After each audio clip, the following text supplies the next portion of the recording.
I'm Kimberly. I'm from with West Windsor Art Center. This is part of our Lunchtime Gallery series, and we're really happy to have Ralph Hunter here with the African American Museum of South Jersey.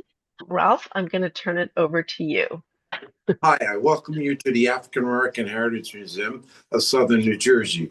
We have two major locations. One here is in our museum at the Dr. Martin Luther King Center in Newtonville, New Jersey, where we recognize and support the efforts that Dr. King did on his lifetime. The center's been named after Dr. King by the township, and we're delighted to be in this wonderful facility. The facility is about 6,000 square feet, and it houses the museum and a couple of other local activities take place here throughout the course of the year. This painting here is a beautiful piece done by an artist from Sierra Leone, and it tells the story of how Dr. King really was an integral part of making history for people all over the world. So we're going to start here at Dr. King, and we're going to move over and talk about the African American Museum. The museum was founded in 2002, and it started right here in Newtonville, New Jersey. And it was delightful that we had the opportunity to be here at the King Center. I'd received a phone call from the mayor and city council that they had this building and they needed things on their walls. And so we came here in 2002 and started the African American Museum. We have another component that travels. We travel to schools and universities in Pennsylvania, New Jersey, Delaware, and New York. And it's a travel and exhibit. We have 5 exhibits, and each one of those exhibits tells different stories about the history of African Americans, and in particular about New Jersey. It's a wonderful opportunity for schools to get in touch with us through our website so that we can get to their school. We get there, we take over the gymnasium for the entire day, and we take 25 of their docents, and they present the program. So we have these panels that are 36 by 72, and each one of the students is responsible for that panel. The exhibits include A Time for Change. It's the history of what happened in New Jersey back in 1964 when the National Convention was held at Convention Hall. Fannie Lou Hamer was here in Atlantic City, and it tells a great story. The other exhibit's called Jackie Robinson, how Jackie Robinson changed America. And it includes his uniform, his bat, his gloves, his cleats. Another exhibit is called A Time for Change. And A Time for Change is a very, very important exhibit. And the third exhibit is called This Little Light of Mine. It's the history of the Black church in New Jersey. And the last one of those exhibits, it's called Talking About Her Story. Talking About Her Story emphasizes the importance of women throughout the state of New Jersey and their accomplishment. Talks about the first African-American president of a university in the state of New Jersey at Stockton University. And it goes on to do other great things. And the last exhibit is called A Line in the Sand, a red line in the sand. And it's the history of what happened throughout segregation and Jim Crow throughout the state of New Jersey. And it gives a whole story about Atlantic City and its history, how it was started back 162 years ago with the help of the people from down south who came north to work in the hotels, to build the boardwalk, to build the railroad, and they had to live on a certain section of town. It was called redlining, and that's a very, very important exhibit. Then the last exhibit is called John H. Johnson.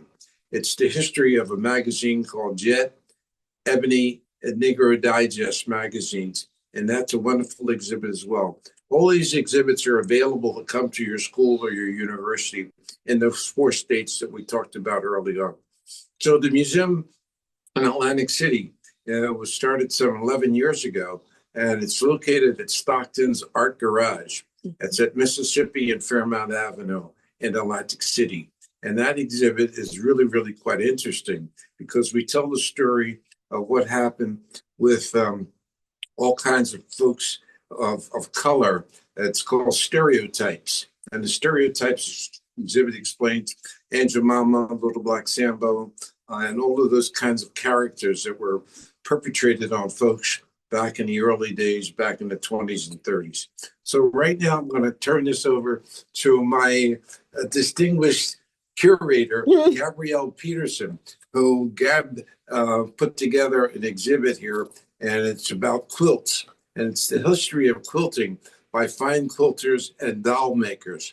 And then after Gabrielle has completed her story about the exhibit that she curated here at our Newtonville location at 661 Jackson Road, I'll take it back again and talk to you guys about Miss Black America and the history of how that got started. Thank you. I'm going to turn it over to Gabrielle. Okay, thank you.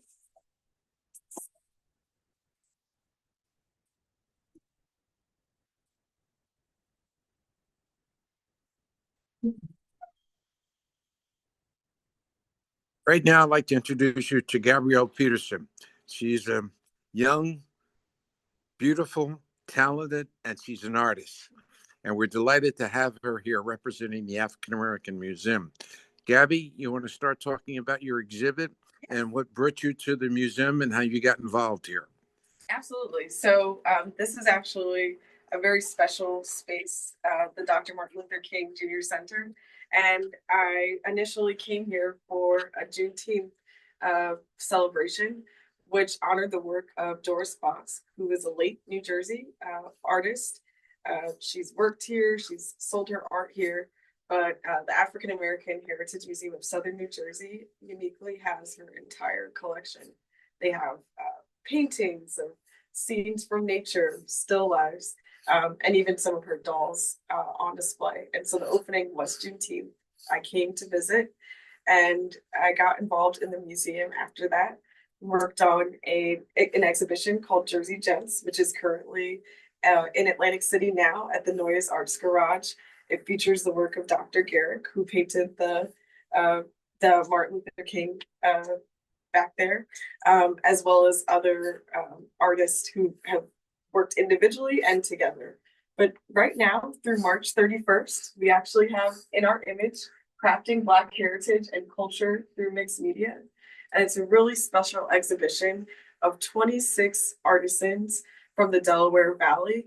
It starts with the Sankofa Artisans Guild, who are a collective of Philadelphia-based African-American women who meet regularly to quilt together, to share different techniques, doll making, board making, and it's as much creativity as it is community and crafting. And they also collaborated for this show with artisans, the Friendly Quilters, and other Pashi Collective, other collectives from the Philadelphia to New Jersey and throughout the Delaware Valley, who either are more oriented towards creating together, or some actually work together to produce quilts and items that can be donated to other people as well, like sanitary napkins, for example. But this exhibition actually starts with a really special piece by Claudette Grimes, and it is featuring what we call a portrait quilt. So now in the art world, we know that there are a lot of different kinds of portraits. There's photographic portraits, there's paintings, but this quilting exhibition actually includes a variety of portrait quilts, which to some extent are self-portraits, or they may feature the artist's family members or different women that they feel are in their image. So Claudette Grimes says, "This quilt is a portrait of my husband's favorite picture of me. He felt that my trip to Zimbabwe helped me blossom and continue growing after my retirement as a nurse, and still I rise." So what I love about this exhibition is it really expands our definition of what it means to be in our image.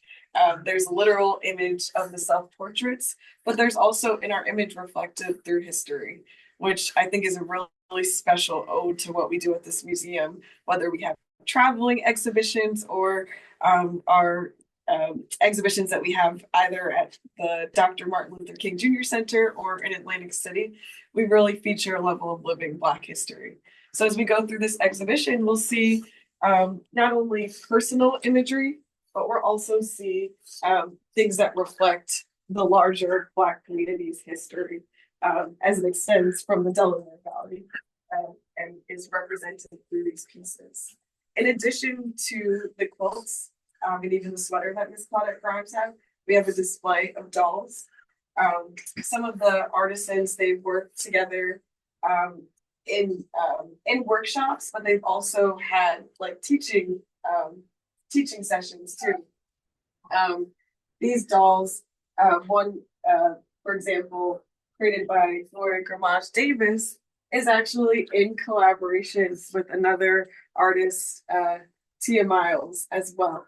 So she created this nature cloth doll, which is made of a garden design cotton fabric. She made the scrap fabric, which fits the theme of using or repurposing what you have. Her skirt is made of green tulle with elements of nature encapsulated within it. And the doll reflects the importance of caring for our environment. She is embellished with the silver necklace made by Tia. So I would never want to take credit for this entire exhibition because it really was the work of a fabulous curatorial team. Quilters, including Gloria Davis, who's exhibited in Atlantic City, Doreen Carter, Tia as well, Tia Miles, and as well as Nzinga Shields, and a variety of other incredible women. Let's continue to go through.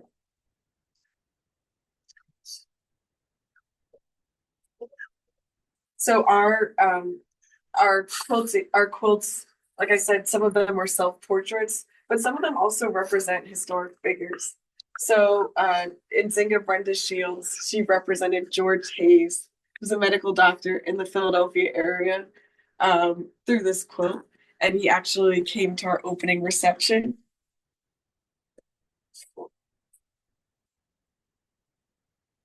She also reflected the Sankofa symbol, which is about using from one's past to inform the future.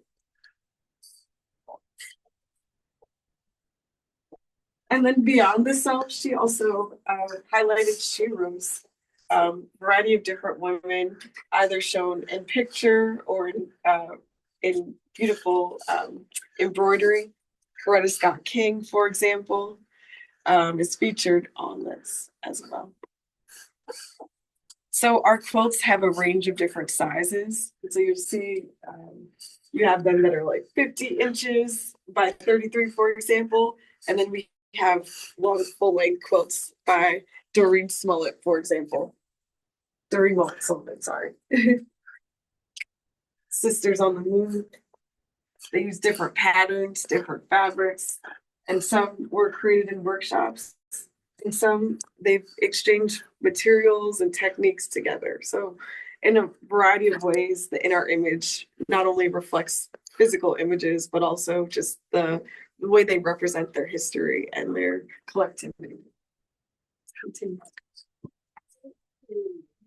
This is another by Doreen Sullivan. I Can't Breathe. Our quilters, they're not only socially oriented, but they're community oriented too. And this Black Lives Matter quilt is just one example of a variety of different quilts in the exhibition that highlight really important themes that we're still contesting and dealing with now.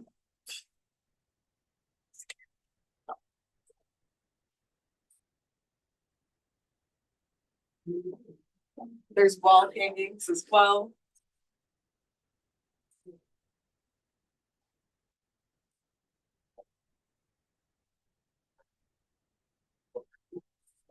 And then there's also different bridges to history.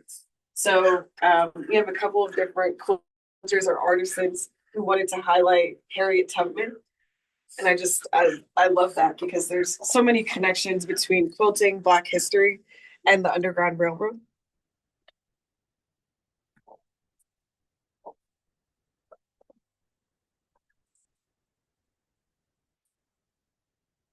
Quilters have a variety of levels of experience.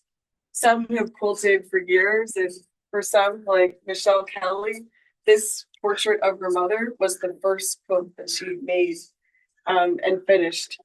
From what I understand, there are a couple of other quilters in the guild that helped her with this, but this is a really special practice that allowed her to channel her grief and her memory of her mother in a way that embraced the collective, but also gave her a challenge. So she worked on this for over a year, and it's incredible. We're really proud to feature such a personal quilt like this.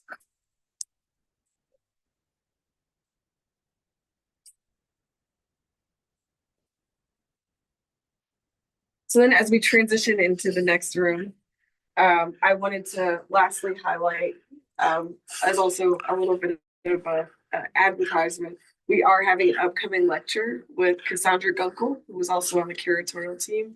She is an anthropologist and folklorist by training, and she is excellent at using those skills to highlight the connections between the Underground Railroad and the use of quilts and different images.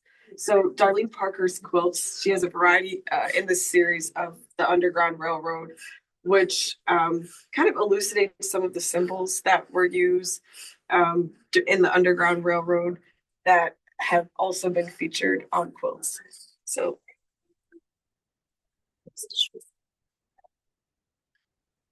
yeah.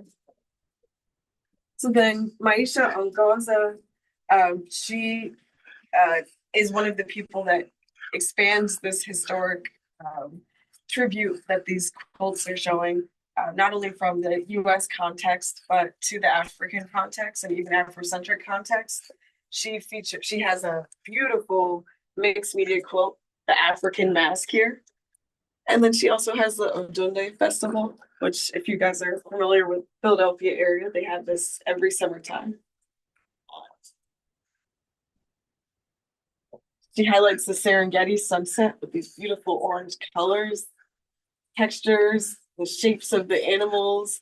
And then she also has this other blend of a fabric around here, which reinforces the animals imagery.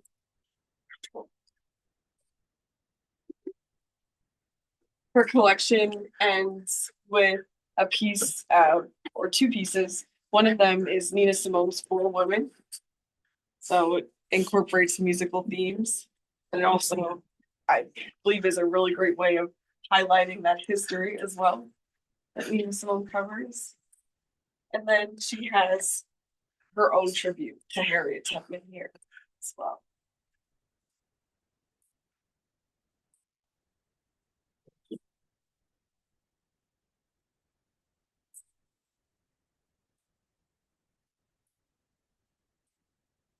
So, as I mentioned, there are a couple of other signs and symbols from the Underground Railroad that Darlene Parker features in her work.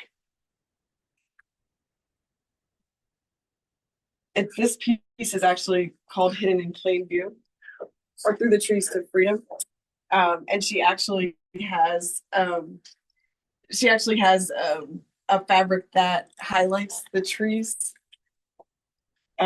while also interpolating that with images and symbols from the Underground Railroad.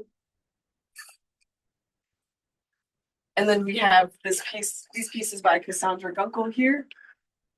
Cassandra Gunkel has a couple different tributes in this collection. She has one for Michelle Obama, but this is actually Trayvon Martin right here. And then this is kind of on display with another piece called Black Beauty 1.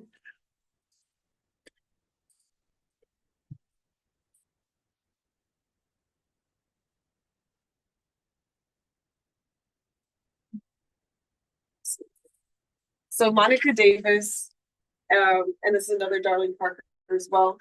Monica Davis quilted this with the Kumba Applique quilters at Blackwell Library.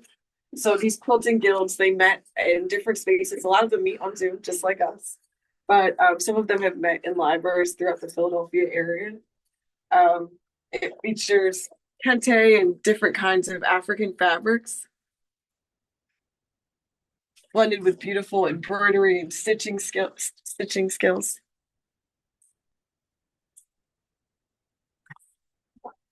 Similarly, Darlene diverges a little bit from the Underground Railroad tropes to highlight the mask. So this piece is called Who's Behind the Mask. It features fabric, lace, paint, embroidery, beads, and ribbon.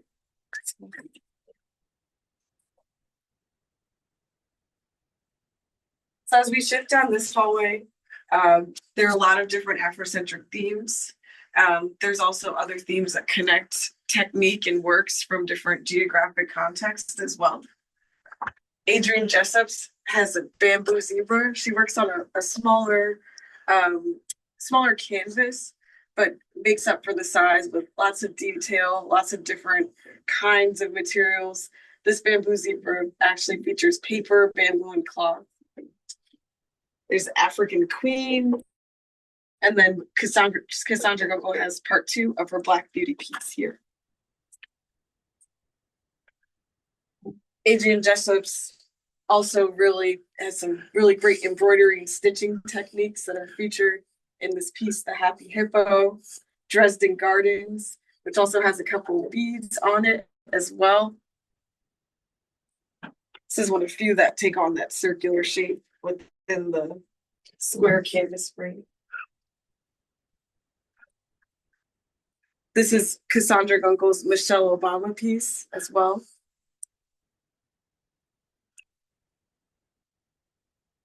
We have another Darlene Parker, red and white.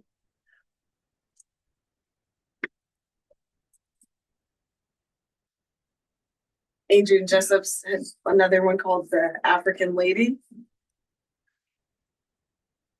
It's lots of themes of femininity across these pieces. And then Darlene Parker has this orange is the happiest color. Now, Adrienne Daniels Paris, this is a really special piece. It actually features a reference photo of Frederick Douglass that is from the Library of Congress catalog, centered in this beautiful mixed media quilt. Again, this is another type of portrait quilt, but a lot of the artists have different interpretations of the portraits, whether they're more abstract or they, make up the media, not just the medium, but they make up the hues with different types of fabrics. This has more of an explicit photographic reference, but I love how it is centered in with the shapes and textures that are also kind of repeated through other Underground Railroad themed quilts. Cassandra Gunkel has this Germantown Kawandi, which features African print strips.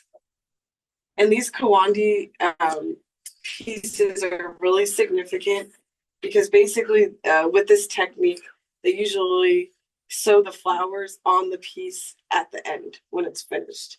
So some of our work here is still technically in progress, but I think that speaks to the beauty of how this exhibit reflects not just the final product, but the practice as well.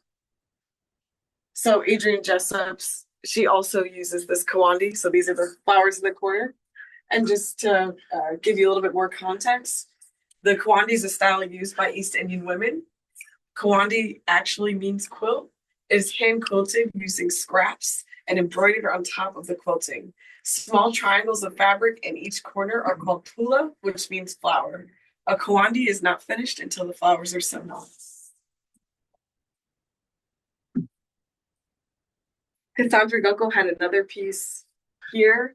Now we had the I Can't Breathe by Doreen Mullet Sullivan. This one is called George Floyd Matters, with stamped images of George Floyd surrounded by the repeated frames, and then Black Lives Matter is woven into the fabric. And then while we do have incredible Afrocentric themes, this also highlights the other cultural influences in addition to the Kawandi, which is the East Indian approach to quilting. Adrienne Jessup's includes this piece called Japanese Beauties, which reflects the Japanese styles in a variety of ways with the colors, the hues, the different kinds of fabric used, and of course, her own interpretation of dolls.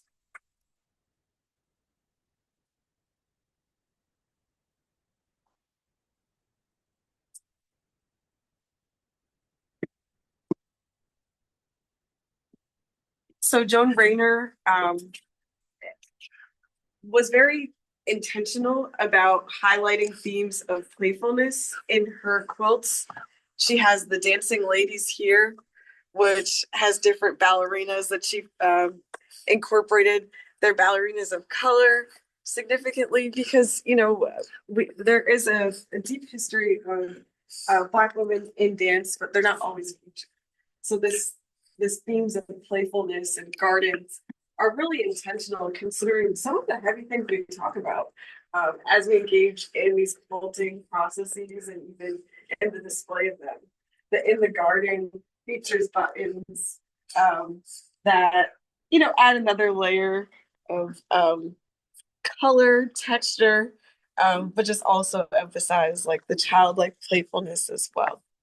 In the garden captures the essence of a vibrant, flourishing garden.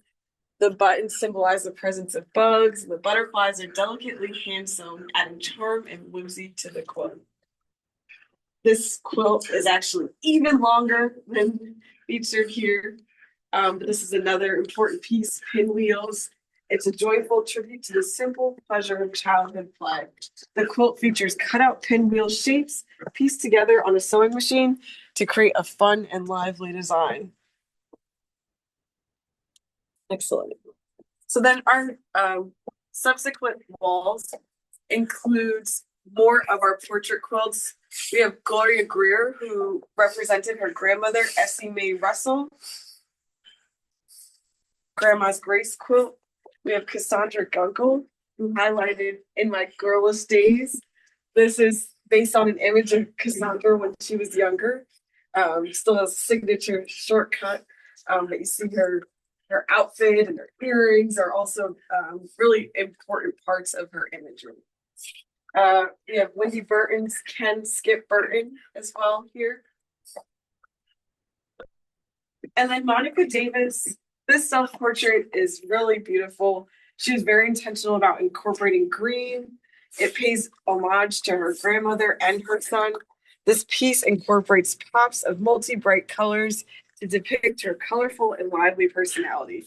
The chosen fabrics support her love and influence of education, script, music, chess, as we see, script, and nature. These were all foundations of expression that were encouraged by her grandmother.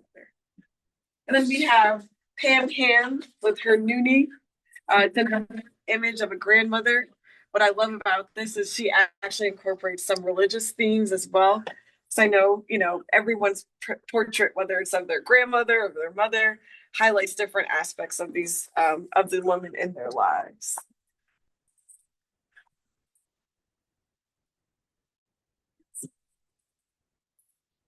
This is another really strong piece that highlights music. We have Cassandra Gunkel's Jill Scott Heron, features cotton fabric batting and thread.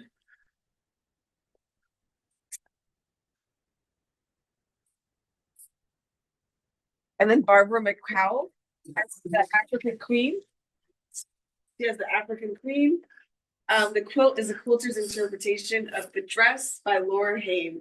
The collage technique uses various cotton fabrics, mostly Ankara prints, to create the circle dress and mystique right here. The quilter completed the quilt using free motion quilting. You see there's flowers in this piece and earrings and even eyelashes as well. So I think as we look through this, it really makes us think, like, when we look in the mirror, what do we see and how do we convey that to the world? Or do we think our image is solely ourselves, or is it the women or mothers in our life? Barbara McCowell has incredible homage to the mothers. It's in honor of the three women who helped shape her life from infancy to adulthood. Her mother, grandmother, and stepmother were alike yet different. And this quilt is a collage of colors and images of things unique to each of them.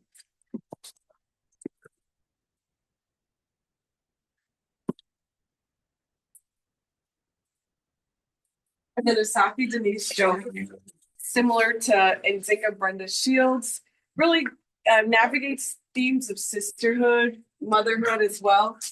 She says sisters are often the first girlfriends that a sister has. when you're a twin, like the image of the two girls, my granddaughters, sister friend is your lived and loved experience. Unlike my granddaughters, I have no biological sisters. My sister bonds are the chorus of women folk that Toni Morrison's character in Song of Solomon voices. Most colored girls need a chorus of mamas for support and levity to get through the demands of life. Her inspiration for creating this piece came from both the photos and quotes of her granddaughters. Having my sisters as my friend is fun. I love that I always have someone close to talk to. Having my sister is like having a built-in best friend. She's the person I go to if I have no one else. This is a homage to her chorus of sister cousins, women relatives, role models, teachers, students, neighbors, sister friends, and them who loved and love, support, challenge, and encourage her to be the best version of herself. Now, as we go into this corner of the exhibit, these are really incredible pieces that highlight African culture, techniques, and even history with the use of fabric, with the use of form, with the use of texture. The Ghanaian and Adinkra symbols and other images are made of raw edge applique, machine pieced and machine quilted. So this piece is called Inspirations of Adinkra. Asaki Denise Jones, also one of the curators, made this beautiful mandala meandering.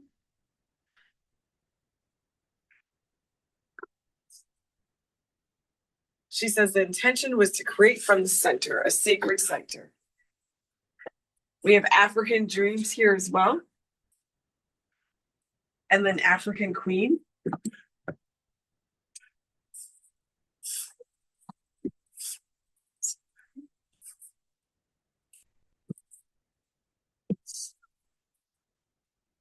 And then Christine Webb she's incorporated so many fabrics. There's other artisans that have walked up and said, "Wow, I have one of these." But truly, her piece, Everybody Loves the Sun, really emphasizes how the sun is a source of warmth and light. It suggests positivity, hope, contentment, and even happiness. And it's, as we mentioned, we have a couple of different iterations of Harriet Tubman pieces. This actually has important quotes that reflect Harriet Tubman's journey and legacy. If you see the torch of the woods, keep going. If you want a taste of freedom, keep going. These words are interpolated with different textures. So no, they're not specifically Underground Railroad symbols, but it really draws an important link between our antebellum history and the larger African influences that shape our resistance as well. Yeah. We have Gloria Greer, a kaleidoscope of color. And then we have Village Lady Batik. So similar to mandala meandering, this uses a cyclical form. We notice there's a lot more rectangular forms, even triangular forms, but the circles are also significant, whether it's just reflecting the actual technique of working from the center, or more so as highlighting a larger symbol like the sun. It's a really important piece. The Village Lady Batik incorporates a batik right in the center. So some artists have actually used pieces that they've gotten from travel, from learning, and then they've integrated that with their other techniques, other fabrics to make these really vibrant pieces. The Tuscan Stars is also another Darlene Parker piece. I want to say it also incorporates important symbols from the Underground Railroad, stars that indicate geography and direction, as well as other important pieces that reference movement, the swirls and the embroidery, the triangles overall reminding us of direction, and then patterns as well.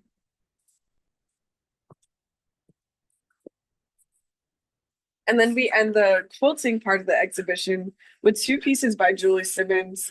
These two pieces are pretty different from each other. I believe they both use a really interesting gridding technique. But I think what I love about this piece is it really forces us to think about where we begin and where we end, right? And how are we connected?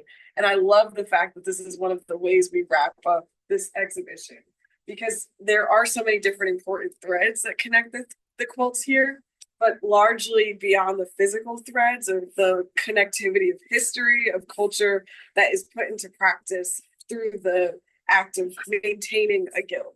So draped is one piece, and then we end with flowers. This wall and hanging inspired by the artwork of Rex Gorley and Anthony Smith is the majority of the solid color fabrics for the front of this wall hanger were gifted to her. The floral fabric on the back was shared with me by her Quilters of the Round Table member, Alice Hennessy. And this is her first attempt at straight line quilting, a piece on her sewing machine. But I love the beautiful contrast. I love the way this woman is arched in, a form to pick flowers as well. But it seems like there's growth all around her too. And I love the way it connects with our beautiful pieces that we have here as well by Joan Rayner, Incorporating Nature. So we really hope you guys come, and thank you so much for participating. So yeah, now we're going to transition.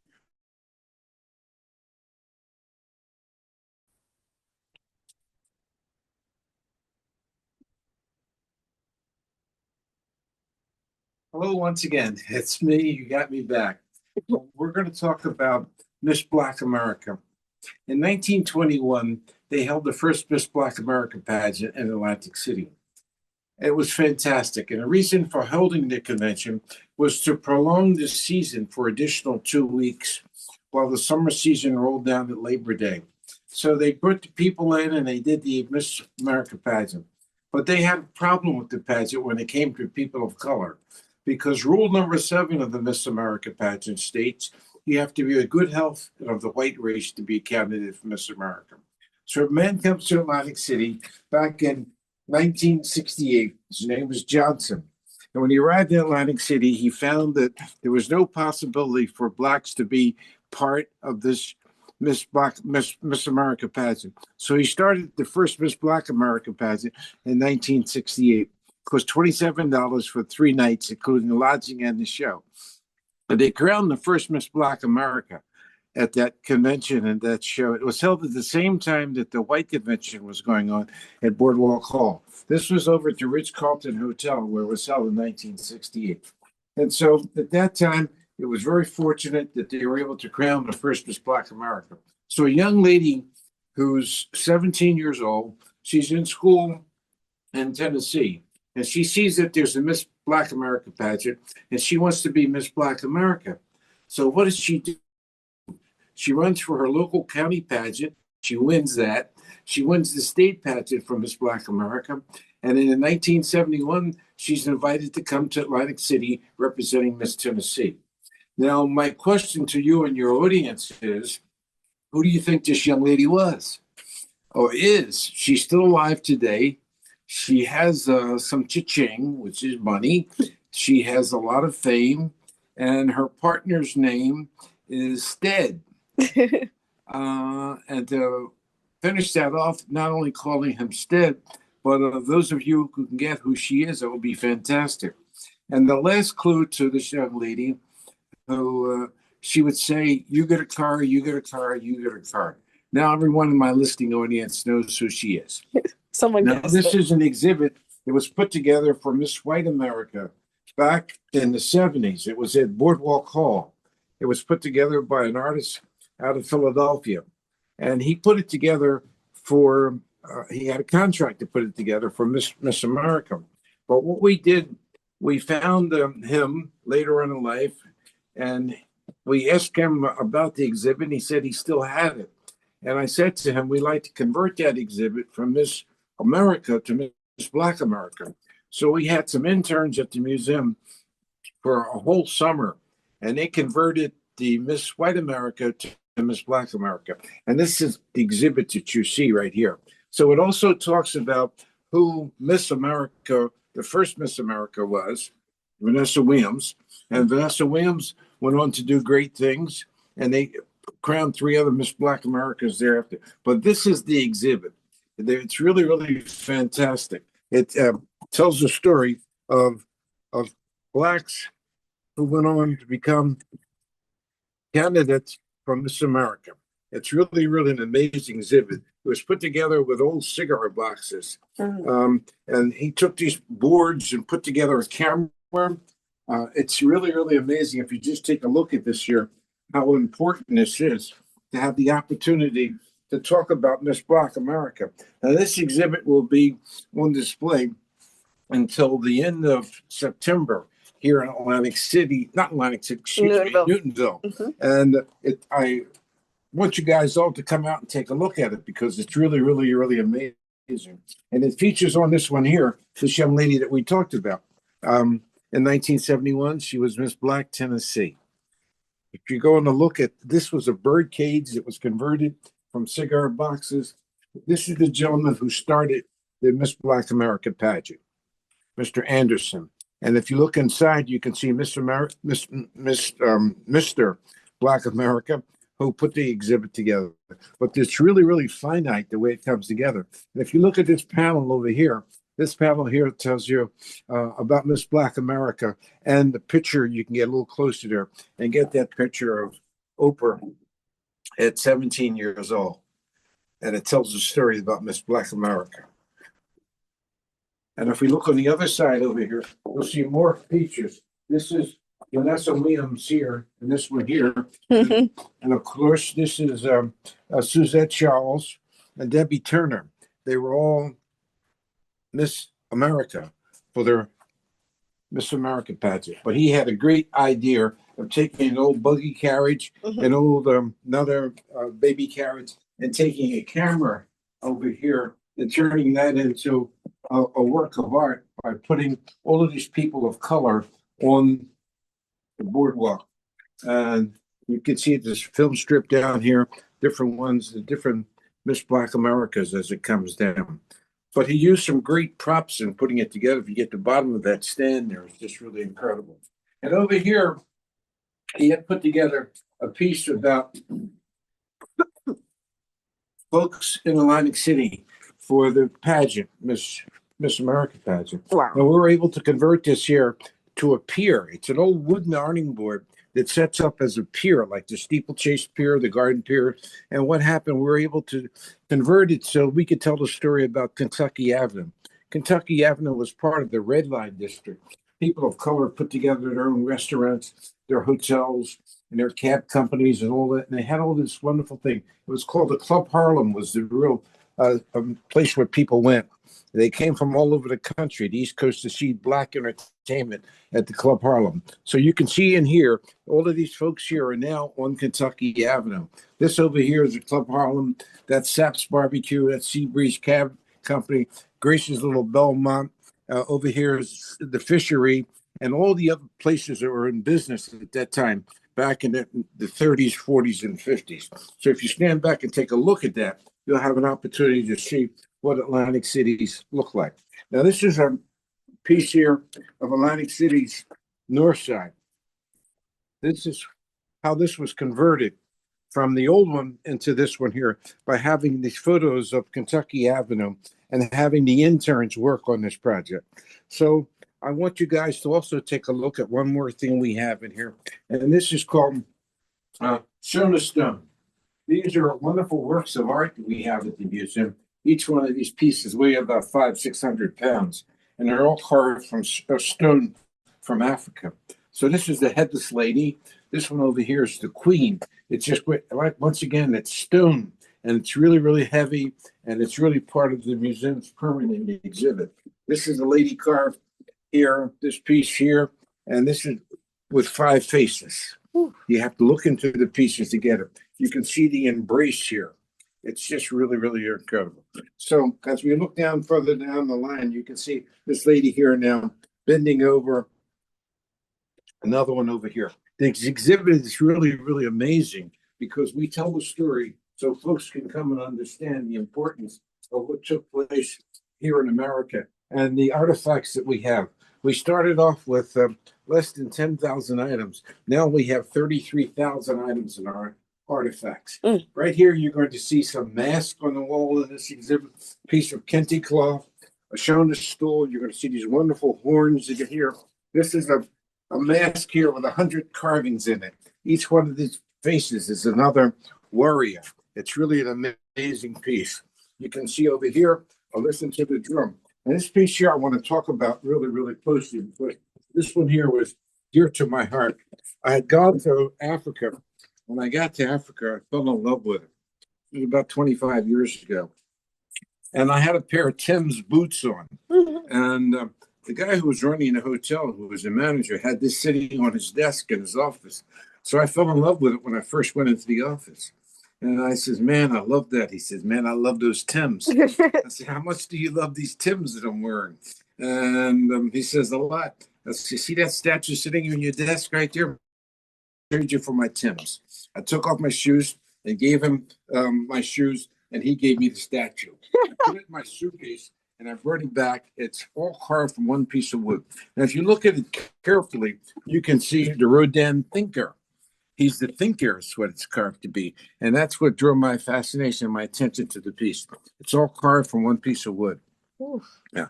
So as we look further over here, you're going to see some more beautiful paintings that were done by great artists throughout the whole museum.